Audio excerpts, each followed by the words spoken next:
सोनपुर एक राज से भरा और खुफिया गांव था। इस गांव में सोना ही सोना था। गांव पर शैतान का राज था।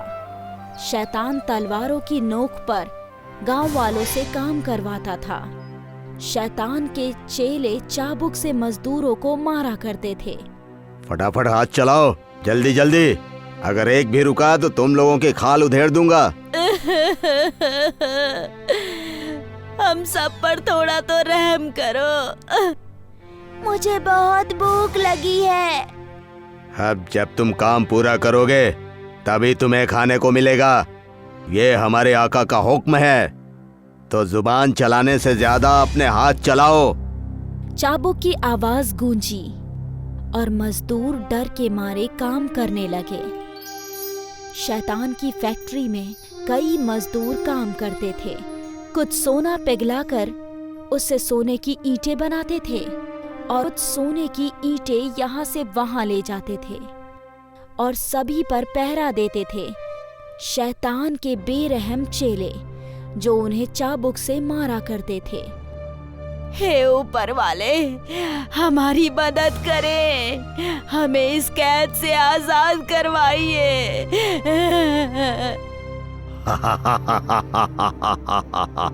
यहाँ अब कोई नहीं आएगा, कोई भी नहीं।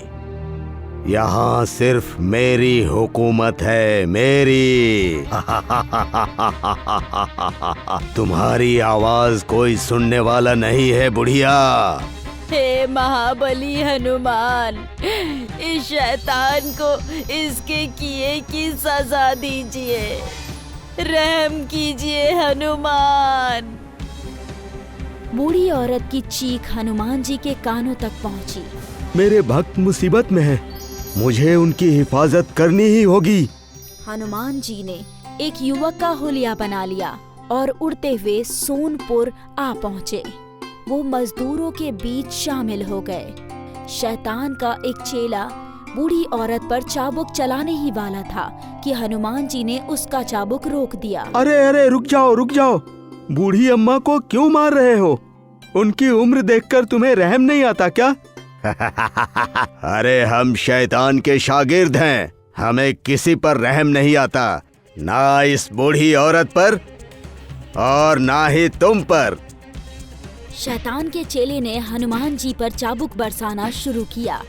हनुमान जी हंसते हंसते चाबुक का दर्द सहने लगे। अरे रे, रुक जाओ, जान लोगे क्या उस बच्चे की? रुक जाओ, शैतान कहीं के। अरे खामोशी से अपना काम करो।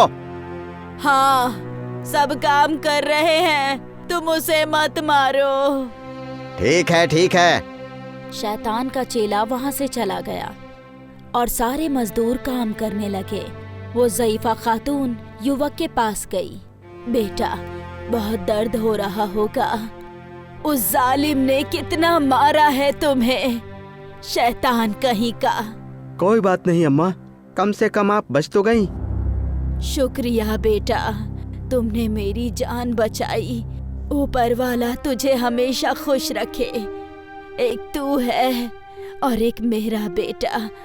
खैर छोड़, काम कर। ज़ईफा खातून सोने की ईंटें उठाने लगी। हनुमान जी भी उसी के साथ जुड़ गए। अम्मा, आप यहाँ कैसे पहुँची? अब क्या बताऊं, मैं ज़ईफ हो गई थी, अपने बेटे और बहू पर बोझ बन गई थी, तो उन दोनों ने मुझे घर से निकाल दिया। कई रोज तक मैं गांव-गांव भटकती रही और फिर रात के अंधेरे में शैतान के चेले मुझे यहाँ ले आए। अरे जनाब, मेरे साथ भी यही हुआ था। रात के अंधेरे में मैं घर के आंगन में सोया था और इन लोगों ने मुझे अगवा कर लिया। तो ये माजरा है। हनुमान जी ने पूरा दिन मजदूरों के साथ काम किया और रात को वो उनके बीच ही सो गए। पर जैसे ही उन्हें आहट सुनाई दी, वो उसी जानिब चल पड़े। उन्होंने देखा कि सारे शैतान के चेले एक साथ बैठे थे। अरे तू यहाँ क्या कर रहा है? लगता है कि यहाँ पर मरने आया है। इसकी मौत यहाँ इसे खींच लाई है। अब किसकी मौत होगी ये तो प्रभु श्री राम ही बता सकते हैं।